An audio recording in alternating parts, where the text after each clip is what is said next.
하는 말씀은 베드로전서 2장 9절에서 10절까지 말씀입니다. 베드로전서 2장 9절에서 10절까지 말씀입니다.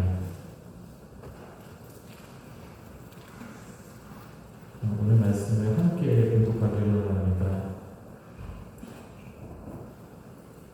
그러나 너희는 택하신 족속이요 왕같은 제사장들이요 거룩한 나라요 그의 소유가 된 백성이니 이는 너희를 어두운 데서 불러내어 그의 귀한 빛에 들어가게 하신 이의 아름다운 복을 선포하게 하려 하십니다. 아멘. 요즘 저는 영상 한 편을 준비를 하고 있습니다.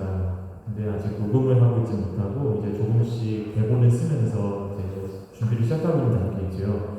이 영상에는 이제 제가 어째서 예수님을 믿게 되었는지 그리고 또 어떤 고비들을 만나게 됐는지 그 가운데서도 어떻게 신학으로 인도함을 받아서 또 학업을 하게 됐는지 그리고 지금은 이제 신약 성경의 또 어떤 부분을 또 재미있게 연구하고 있는지까지를 아마 담게 될 것 같습니다. 이제 곧 새학기가 시작이 되고 또 어느 한 가지 일의 시간을 다 할애할 수가 없기 때문에 조금씩 여건이 되는 대로만 진도를 내고 있는 중이죠. 만약에 적당한 분량으로 완성이 잘 된다면 언젠가 오해를 통해서 이렇게 좀 함께 나누면 좋지 않을까 생각하고 있습니다. 이렇게 제 삶을 신앙 안에서 이렇게 돌아보는 시간을 통해서 모든 것은 그야말로 주님의 은혜임을 다시 한번 확인할 수 있게 됩니다. 사람의 어떤 선한 의지라든지 진지한 노력이라든지 혹은 치밀한 계획으로 결코 이룰 수도 꿈꿀 수도 없었던 일들이 연속이었구나 하는 생각이 들기 때문이죠. 디모데후서 1장 9절은 우리를 예수님 이름으로 이렇게 구원해 주신 목적에 대해서 이렇게 말씀하고 있습니다. 하나님이 우리를 구원하사 거룩하신 소명으로 부르심은 우리의 행위대로 하심이 아니요 오직 자기 뜻과 영원 전부터 그리스도 예수 안에서 우리에게 주신 은혜대로 하십니다. 네, 돌이켜보면 저는 교통사고를 통해 심각하게 다친 다리를 고칠 수 있는 능력도 어려운 가운데 정신적으로 방어하지 않을 어떤 마인드 컨트롤 능력도 어떻게든 주어진 공부를 잘 마쳐야겠다는 굳센 의지도 전혀 갖고 있지 않았었습니다. 조금씩 만들기 시작하고 있는 이 영상 이야기를 먼저 드린 것도 당장 이번 주에 제가 해야 될 제 여건과 일정만 놓고 봐도 좀처럼 이것을 마무리 줄 수 있는 어떤 그런 그림이 나오지 않는 것 같아서 근데 하지만 이것이 하나님의 살아계심을 증거하는 데 꼭 필요한 일 중 하나였는데 모쪼록 지혜롭게 완성될 수 있도록 중보 기도해 주십사 부탁드리는 마음인 것이죠. 이런저런 일들 가운데 순간순간 드는 인간적 생각도 아주 자연스럽게 있습니다. 내게는 시간도 체력도 없네. 심지어 난 영상 같은 것을 제대로 만들어 본 적도 없구나. 어렵겠다.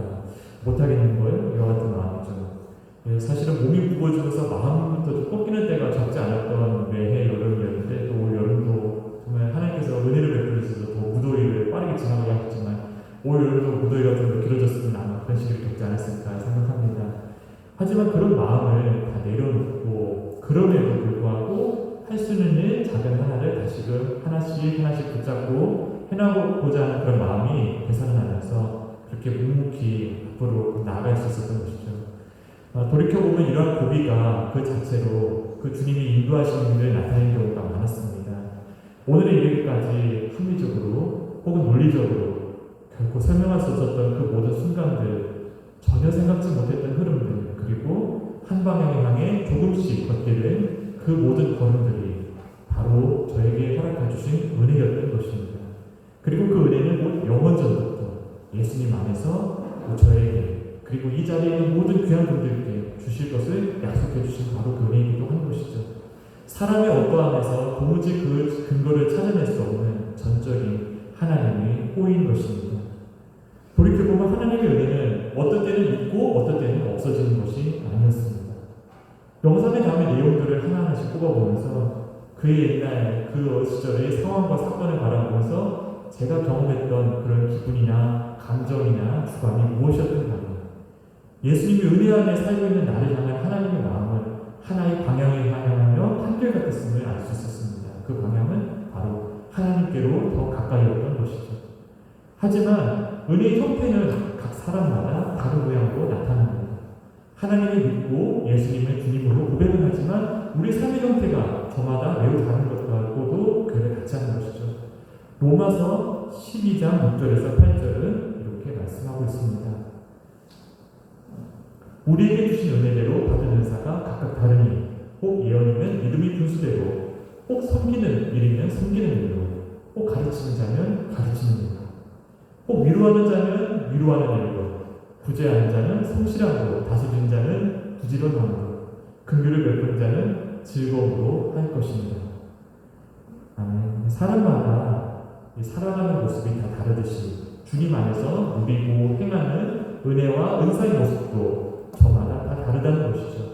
이 은사로 되어 있는 이 카리스마타라는 단어는 하나님부터 주어지는 선물을 의미하는데, 우리나라 말도 은사와 은혜가 이제 은혜 은자 돌림으로 비슷한 단어인데, 원어로도 이 단어들이 카리스마타, 카린으로 비슷한 방법으로 되어 있고, 이것이 서로 의문법칙으로 의미를 강조해주고 있음을 볼 수 있습니다. 이 본문에서 바울이 강조하는 것은 바로 그리스도의 지체된 우리들이 하나님으로부터 받은 선물들 하나하나가, 그 은혜 하나하나가 저마다 다 다른 모양이라는 것입니다. 하나의 주님으로부터 오는 선물인데 주님 안에 있는 사람들에게 주어지는 것은 그 모양이 저마다 다 다르다는 의미이죠. 이렇게 하나의 주님으로부터 이 선물이 온다는 점을 사도 바울은 고린도전서 12장 4절에서 7절까지 통해 이렇게 말씀합니다. 이 구절을 한번 함께 읽어볼까요? 고린도전서 12장 4절에서 7절까지입니다. 함께 읽겠습니다. 은사는 여러 가지나 성령은 같고, 직분은 여러 가지나 주는 같으며, 또 사역을 여러 가지, 모든 것을 모든 사람 가운데서 이루시는 하나님은 같으니 각 사람에게 성령을 나타내시는 유익하게 하려 하십니다. 주 안에 우리에게 허락하신 하나님의 은혜는 각 사람마다 다 매우 다채로운 것이지만, 이 모든 것은 성령님 한 분에서 온 것이고 하나의 방향을 향하는데, 곧 그것은 우리에게 값없는 선물을 주신 주님의 은혜를 증거하기 위한 것임을 일깨워주는 말씀인 것입니다. 비가 오면 하늘에는 아름다운 무지개가 걸립니다. 이 대기 중에 남아있는 수증기가 이제 빛을 막 흩어내면서 나타내지는 아름다운 광경인데요. 한번 무지개 그림을 띄워주시면 좋겠습니다. 제가 쌍무지개 그림을 갖고 왔는데, 이렇게 자연적으로 이런 그림을 보기가 상당히 어렵죠. 빨간 쪽 파란보라고 되어 있는데, 어떤 사람들은 이거 오색으로 보이고 어떤 사람들은 7가지 색으로 보인다고 해요. 지금부터 이 무지개에 대해서 조금 이야기 나누고자 합니다.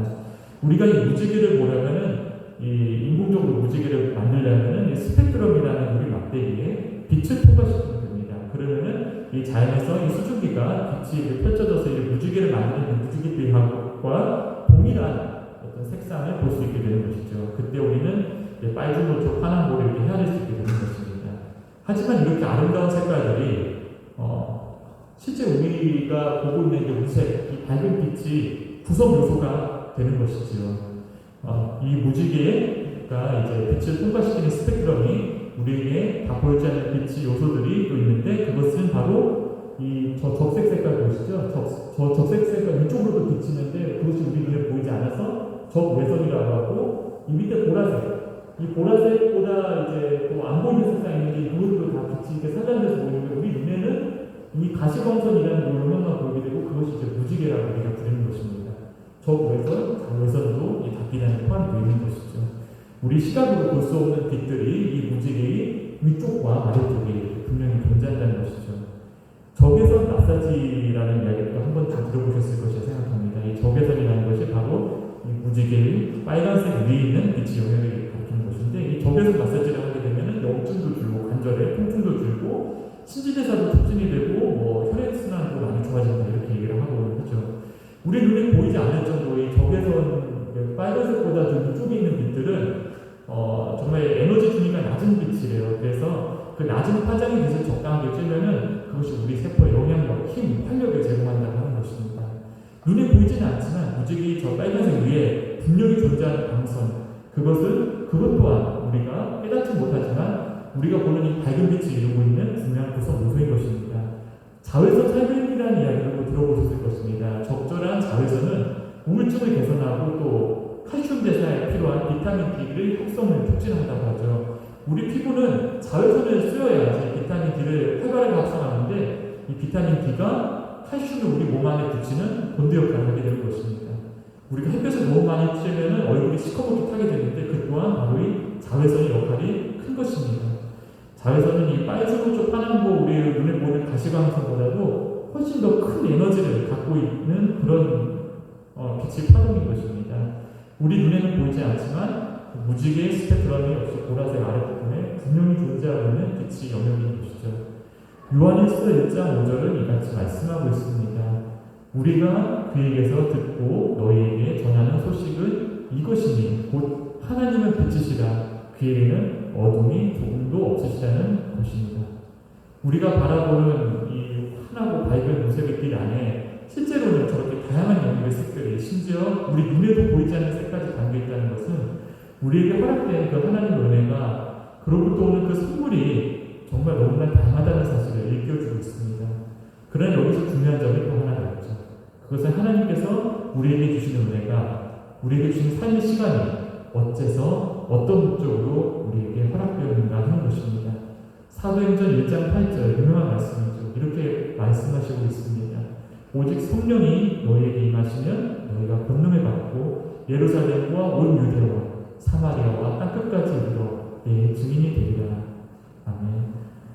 우리는 우리에게 주신 하나님의 은혜를 발견하면서 그것이 우리를 어떻게 변화시켰고 어떻게 우리를 살렸는지를 떠올려보면서 나를 향하신 하나님의 사랑, 나를 구하신 주님께 진심으로 감사하는 마음을 갖게 됩니다. 그 마음이 우리 입술로 조금씩 터져나오고 고백됨을 통하여 조금씩 우리 삶이 예수님이 증인된 사람의 삶으로서 세워지게 되는 것이죠. 스펙트럼을 통과한 빛처럼 빨주노 쪽파남고 심지어 눈에 보이지 않는 색깔들에 이르기까지 빛 안에 거하는 우리는 다양한 배경 가운데 살아가고 있음을 보게 됩니다. 하지만 이 다양한 배경과 경험 그리고 그 위에 늘 함께하는 하나님의 은혜가 바로 빛 대신 예수님을 입체적으로 실제적으로 증언하게 되는 저만의 놀라운 복수가 되는 것이죠. 빨주노 쪽파남고 그리고 눈에 보이지 않는 이 색상깔을 통해서 묘사되는 예수님 그리고 그렇게 예수님이 우리 구주 되심을 알리는 다채로운 증언들은 바로 주님과 동행하면서 저마다의 자리에서 주님과 씨름하면서 그렇게 시간을 보내온 그 한 사람의 진실한 그리스도인만이 할 수 있는 소중한 증언인 것입니다. 신약 성경의 앞부분에는 마태복음, 마가복음, 그리고 누가복음이 놓여 있습니다. 예수님께서 왜 오셨는지, 이 땅에서 어떻게 하나님 나라를 전하셨는지, 십자가 못 박히시고 그 다음에 어떻게 살아나셨는지를 기록하고 있는 책들이죠. 뒤에 요한복음은 이 마태, 마가, 누가복음을 이미 다 알고 있는 사람들을 대상으로 해서 예수님께서 가르쳐 주신 그 말씀들의 의미를 상세하게 풀어서 전하고 있는 네 번째 복음서입니다. 이 모두 예수님을 증언하고 있는 소중한 책들인 것이죠. 어떤 사람들은 예수님을 이야기는 만들어진 이야기다. 그 당시 유대 남성 중 4명 중 1명이 이름이 예수, 그 여호수아였으니까 실제로 그 여호수아의 그 그리스어 성경, 그 구약 성경이 예수로 되어 있습니다. 이 예수는 그저 억울하게 죽은 유대 남성 중 1명이었을 것이다 등으로 복음을 축소하거나 왜곡하게 됩니다. 심지어 어떤 학자는 예수님께서 병자들을 불쌍히 여기겠다는 그 마가복음의 표현을 그냥 분노하셨다고 바꿔 읽으면서 이렇게 제안을 하는데 그러니까 나병 환자가 예수님 고쳐주세요 하는 것을 갖다 예수님께서 화를 내셨다 이런 식으로 바꿔 읽을 것을 제안하는 것입니다. 스위스에서 그렇게 어려운 공부를 하고 오셨다는 분은 왜 그런 이야기를 하는지 모르겠는데 하나님의 그 마음을 가지신 예수님의 인격을 마치 거친 허드렛 일을 하면서 하루하루 힘들게 살아가는 그 나사렛 그 목수이라는 그 목수가 가졌을 법한 그런 인격으로 재구성하려 하기도 하는 것이죠. 하지만 복음서의 표현들을 묵상해 볼 때 예수님은 2000년 전에 실제로 이적을 행하시면서 하나님 나라를 전하시면서 이 땅에 있으셨고 긍휼과 사랑의 마음을 지닌 구원자였다는 점을 분명히 우리는 알 수 있습니다. 만약 예수님께서 그 당시 그 유대 사람들에게 널리 메시아로 추앙받고 인정받고 싶으셨다면 유대인의 독립을 위해서 로마에 대항한 군대를 아주 정밀하게 조직하였다든지 혹은 그 당시 유대인이 갖고 있었던 그 헤롯 성전을 솔로몬이 영광을 연상시킬 정도로 멋지게 재건하는 데 필요한 일들을 예비하시는 행보를 보이셨어야 마땅했습니다. 유대 독립 혹은 성전 회복이야말로 유대인이 오랫동안 생각했던 그 이상적인 메시아 그리고 하나님 나라의 성취였기 때문이죠. 하지만 예수님은 그 당시 유대인이라면 누구나 납득할 법한 그 길을 절대 걷지 않으셨습니다. 대신에 우리를 향한 긍휼과 사랑으로 우리를 향한 그 하나님의 은혜를 온전히 나타내는 하나님 나라의 선포자이면서 당사자 그리고 증인으로서 그분께 주어진 공생의 3년 반을 온전히 채우신 것입니다. 이것을 오늘 우리가 묵상하고 있는 이 신약 성경으로 남긴 사람이 곧 예수님이 제자인 마태와 요한이었고 베드로의 표적자였고 세워졌던 마가였습니다. 그리고 헬라인 의사였던 누가였던 것입니다. 이 마태복음의 저자 마태는 그 이름인 여호와의 성물이라는 뜻의 이름을 갖고 있었습니다. 그는 로마 제국에 의해서 같은 동족 유대인으로부터 세금을 이렇게 뜯어가는 세리였죠. 돈 계산하는 사람이었던 것입니다. 동족들한테 세금을 징수하는 로마한테 바치면서 때로는 부정한 이익을 취한다는 그런 사회적 인식이 아주 많았기 때문에 세리라는 직업은 곧 죄인과 마찬가지였습니다. 그 역시 죄인으로 취급을 받았던 인물이었죠. 마태복음과 누가복음에서는 마태로 불리지만 이제 마가복음에서는 레위로 기록되어 있기도 합니다. 하지만 예수님께서는 세관에 앉아 일을 하고 있던 그를 부르셨습니다. 그는 예수님께로 나와서 그의 제자 증인이 되는 것이죠. 사회적으로 부정하게 여겨져서 상관조차 하지 말아야 될 그런 직업을 가진 사람에게서 이제 부르심을 받고 예수님이 증인이 된 마태였던 것입니다. 그가 작성한 복음서에서는 이제 자신이 경험했던 그 복음이 하나님의 은혜로부터 비롯된 것이 생생하게 담겨있게 된 것이죠. 그는 돈을 다루는 사람답게 복음서에 경제활동이나 돈을 의미하는 여러 표현들을 매우 풍성하게 활용하고 있음을 알 수 있습니다. 1만 달란트를 빚을 탕감받은 그 종의 비유, 포도원 통꾼의 비유, 얼마 전에 갈릴리 바닷가의 물고기들에 대해서 말씀드릴 때 그 나누었던 마태복음 17장 그 성전제 사건, 예수님께서 베드로한테 물고기를 건져서 그 물고기 입 안에 2대나리 있으니까 그것을 성전세로 내라 이렇게 말씀하셨던 그 내용이 마태복음 17장에 나오는데 이렇게 돈의 단위라든지 어떤 경제 활동이라든지 어떤 주고받고 이런 굉장히 그런 내밀한 그런 경제 활동을 나타내는 동사들이 마태복음 곳곳에 나와 있는 것을 확인할 수 있었습니다. 누가 마가복음서랑 이렇게 비교를 해보면 마태는 빚지다, 이자, 드라크마, 통화다는 등을 아주 적극적으로 활용하고 있죠. 만약 돈을 다루는 세리 마태가 그냥 가상의 인물이었다면, 그냥 예수님이 어떤 은혜를 강조하기 위한 어떤 가공의 인물이었다면, 재정이 밝은 사람이 살아계신 예수님이 제자로 이렇게 부름받는 일이 실제로는 없었던 일이라면 과연 예수님의 말씀이 이렇게 생생한 언어로 담겨질 수 있었을까요? 마태복음에 기록된 이 경제 행위 활동 공사들을 헤아려봤습니다. 굉장히 많았어요. 그것을 더욱 분명히 볼 수 있었는데 이제 갚다, 빚지다, 빌려주다, 받다, 거래하다, 이익을 얻다, 사다, 팔다, 되돌려받다 같은 말인데 굉장히 다양한 표현들이 마태복음에 집중적으로 담겨있는 것을 알 수 있었습니다.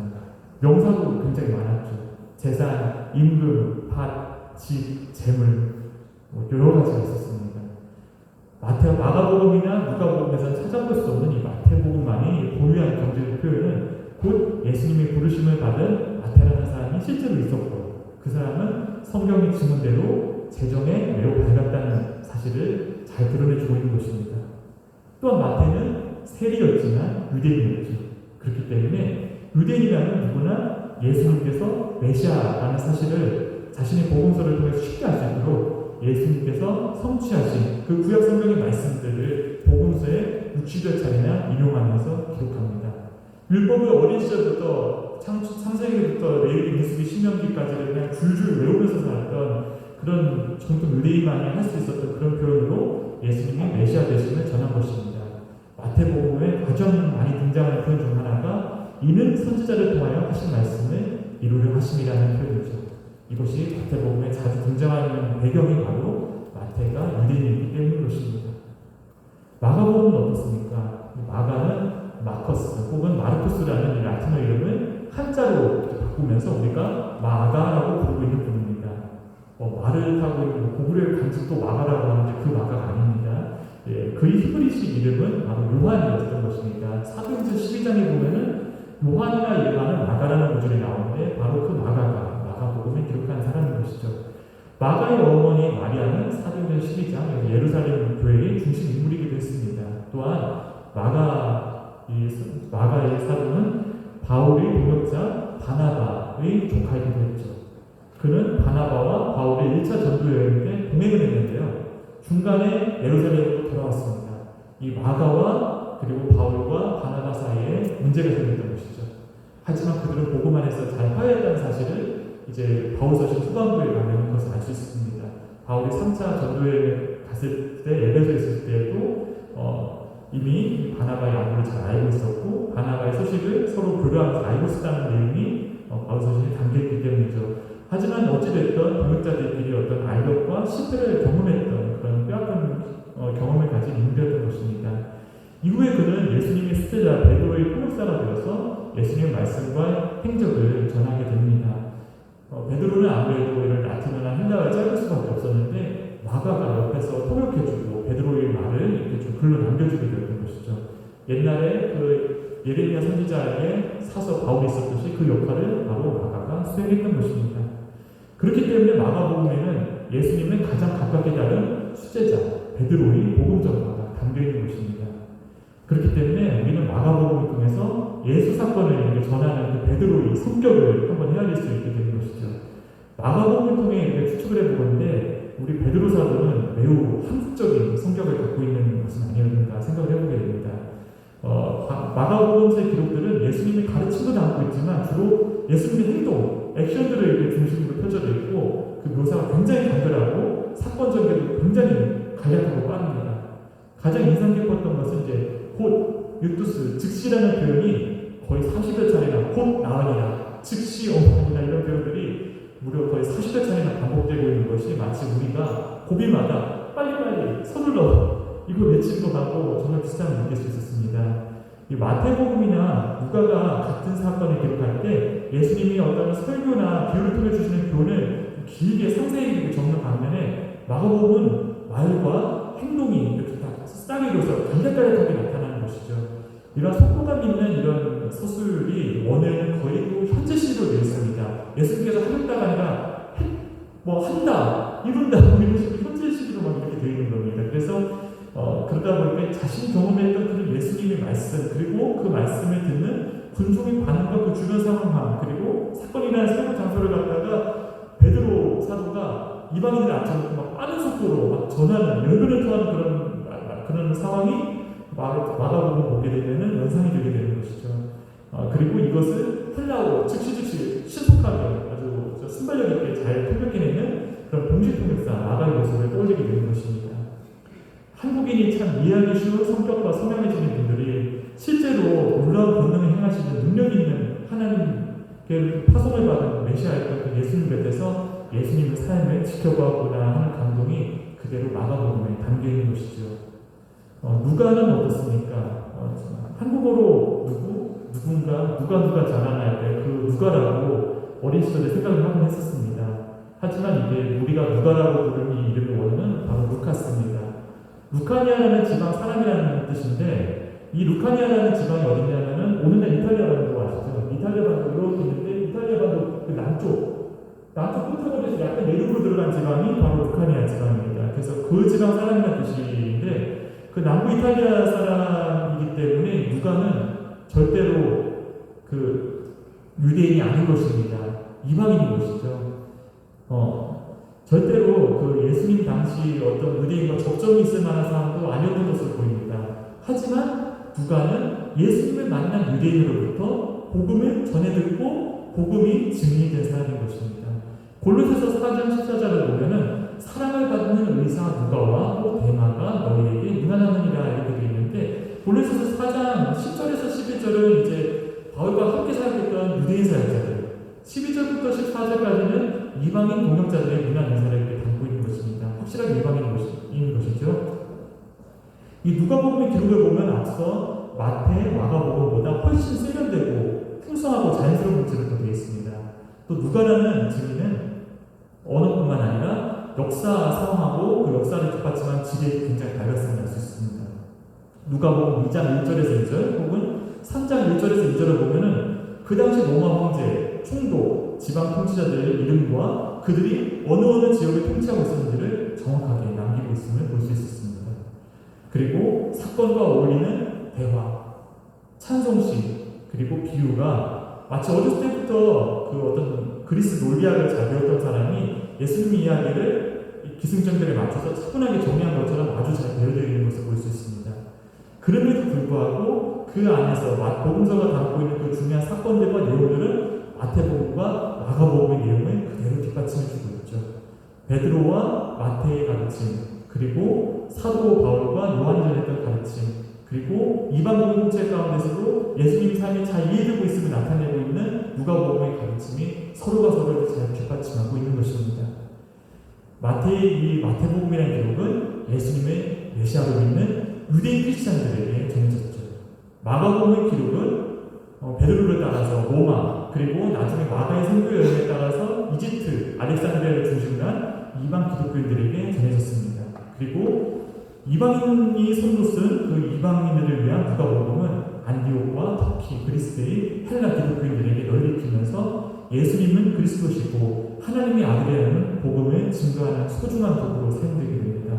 서로 완전히 다른 배경에서 다른 삶을 살아왔던 마태, 마가, 누가였지만 그들이 그리스도의 은혜 안에서 예수님을 증거하는 삶을 저마다 충실히 샀을 때 그들은 저마다 다채로운 색깔로 분명하고 충실하게 복음을 증거할 수 있었던 것입니다. 그럼으로써 하나님의 영광을 드러낼 수 있었던 것이죠. 동족에게 지탄을 받던 완전히 인생으로 실패한, 도덕적으로 실패한 세리가 할지라도 바울과 바나바와의 갈등 가운데 정말 삶의 실패와 상처를 경험한 실패한 사람들을 할지라도 유대인과는 아무런 관계가 없는 정말 아무런 접점도 찾을 수 없지만 그저 복음이 좋아서 예수님을 믿게 된 이방이었을지라도 그들은 예수님의 증언한 일에 너무나 필요한 소중한 사람으로서 쓰임을 받았던 것입니다. 율법을 완성하신 메시아로서 권능이 있는 하지만 고난을 통과하는 하나님의 아들로서 또한 가난한 자와 소외된 자의 친구 되신 온 인류의 구주로서 그들은 자신의 은사를 자신이 경험한 그 예수님을 드러내는 데 사용하였던 것입니다. 차이가 있지만 서로 모순되지 않고 오히려 예수님의 인격과 사역을 다각도로 증언하는 데 사용된 것이죠. 그렇게 마태, 마가, 누가를 통해 주님의 말씀이 이렇게 이어져 내려왔기 때문에 오늘 우리 손에 있는 신약성경, 마태, 마가, 누가복음이 존재할 수 있었던 것입니다. 이 세 복음서들은 같은 관점에서 쓰여졌다고 해서 공관복음서라고 불리게 되는 것이죠. 이사야서 43장 10절을 말씀합니다. 나 여호와가 말하노라 너희는 나의 증인, 나의 종으로 택함을 입었나니 인 너희가 나를 알고 믿으며 내가 그인 줄 깨닫게 하려 하리라. 나의 전에 증을 받은 신이 없었으며 나의 후에도 없으리라. 아멘. 우리는 각자 다른 성격, 경험, 직분, 역할을 가지고 살아가고 있습니다. 그럼에도 불구하고 우리가 예배를, 말씀을, 기도를 사모하는 것은 우리 삶 가운데 우리를 붙잡아 주시는 주님의 증인으로서 택함을 입었기 때문에 고백하게 됩니다.